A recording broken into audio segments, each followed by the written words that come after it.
Olha só, gente, que surpresa! A gente trouxe de volta esse arquiteto que eu adoro, que é o Gilvan Acioli, para a gente falar de um assunto muito bacana e muito interessante até para os novos arquitetos que estão se formando. Seja muito bem-vindo. Obrigado, Thalita. Mais uma vez a gente junto, né? A última vez foi na bagunça, a gente tem que voltar com o Arq 21, né? Pois é, foi na Praia do Forte, imagine. Voltaremos com esses projetos aí especiais e com certeza você estará presente com a gente. Vamos lá. Bom, eu acho que é um assunto, Gilvan, bem bacana até para a gente compartilhar com a nossa sociedade, para esses novos arquitetos, como é que funciona para o cliente? Queria que você falasse um pouco a escolha do arquiteto, né? Até porque vocês têm muitas frentes para trabalhar. Sim, eu acho perfeito, assim, a pauta que você colocou, pelo seguinte, o trabalho do arquiteto durante muito tempo foi um trabalho que as pessoas tinham medo, né?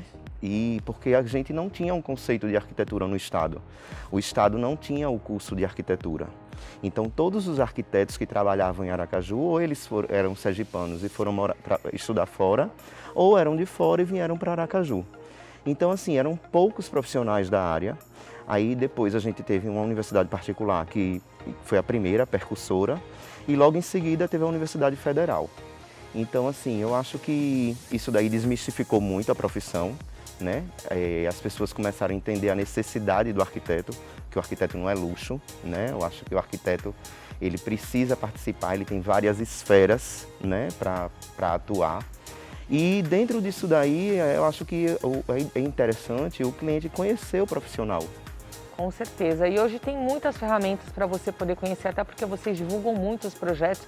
Interessante isso você falar, Gilvan, porque assim, eu estou há 2 anos aqui em Aracaju e eu conheci, né, através do MOR, eu tive essa oportunidade de conhecer vários arquitetos aqui. E eu falo que Sergipe é muito bem servido, né? Tem grandes profissionais aqui como arquitetos, designers. Mas uma coisa me chamou muito a atenção. Quando eu comecei com o Mora, eu ia conversar com algum arquiteto, a linguagem era muito técnica. E aí uma das coisas que eu acho que foi muito bacana, porque eu sempre entendi que a arquitetura, e eu falo isso, eu bato na tecla aqui no Mora Sergipe, eu falo o tempo inteiro, e a gente tem muito feedback isso até com as nossas redes sociais, e que chega a ligação para a produção e tal, com relação a isso, porque a gente colocou que a arquitetura é solução para a sua casa. Ela não é luxo, porque o arquiteto ele pode fazer um apartamento de 20 metros quadrados, uma salinha 30 metros quadrados. Ele leva a solução. Às vezes você tem um espaço e você precisa daquela solução. Então a arquitetura não é luxo. É claro que você pode fazer luxo, se você tem dinheiro para gastar e fazer várias coisas. E existe a arquitetura popular, né? Existe tudo isso. Existe o restauro, né? Dentro da arquitetura. Então são várias vertentes. Várias frentes. Hoje não, a gente vê nas nossas redes sociais, às vezes, aquela matéria daquela menina, eu gostei, quem é aquela arquiteta? Tem o Instagram dela? Então assim, eu vejo esse feed, como é bacana isso? Antes o trabalho da gente era muito limitado em termos de divulgação, né? Porque a gente ficava restrito às publicações, né? Às revistas. Então isso daí tinha um custo altíssimo. A gente tinha dificuldade aqui no estado, então assim, a gente não tem várias editoras, a gente só tem uma que está na linha de frente, assim como o seu programa, tá entendendo? Então a gente não tem uma gama de opções, a gente é bem restrito. E aí eu sempre digo que a gente tem que valorizar muito o que a gente tem, porque é o que a gente tem a oportunidade de mostrar, tá entendendo? E com a coisa da mídia social, né, do Instagram, do Facebook, até o site diminuiu muito, né, por causa da velocidade do Instagram. Então as pessoas conhecem muito. E o que é importante o cliente detectar é o estilo dele diante do profissional, entendeu? Assim, eu dentro do meu escritório, é muito interessante isso, porque as pessoas conhecem meu estilo através das mostras, porque quando a gente vai fazer uma mostra, a gente retrata muito o desejo da gente. Não existe um cliente, né? A gente é o cliente. Então isso daí é muito bom, porque a gente fala sobre o que é a identidade de projeto da gente. Então quando a gente faz isso é muito bom, porque a gente vai passar a imagem que a gente quer. E aí, coincidentemente, tem vários clientes que chegam no escritório e eu não tenho dificuldade nenhuma com isso, porque como eles já chegam já indicados ou já conhecem o estilo, é muito fácil as possibilidades de alteração dentro do escritório. É fácil de trabalhar. A gente não tem muito problema de alterar projeto, tá entendendo? Lógico que eu sempre digo que o projeto ele só vai para frente depois de ser aprovado. Eu aconselho que os projetos saiam da mesa do arquiteto para a obra depois de uma aprovação convicta, né? Ele saber o que ele está comprando. Claro. E aí, mais na frente, ele vai ter o resultado e ter uma programação de início, meio e fim. Porque às vezes as pessoas, elas ficam presas, elas não abrem o coração para o arquiteto. E aí a gente começa a fazer de um jeito, quando chega no meio do caminho vai para outro. Então assim, a gente tem um planejamento financeiro que, se for para a gente fazer de cristal, eu sempre digo isso. Se for para a gente fazer de cristal, que a gente faça de cristal do início ao fim. Se a gente for fazer de ouro, de início ao fim. Se for para fazer de barro, a gente também faz de barro. Tá entendendo? Agora vamos fazer do início ao fim. Outra coisa assim que eu acho importante dentro da escolha do profissional, eu sempre falo isso, assim, às vezes os clientes, eles comparam muito preço.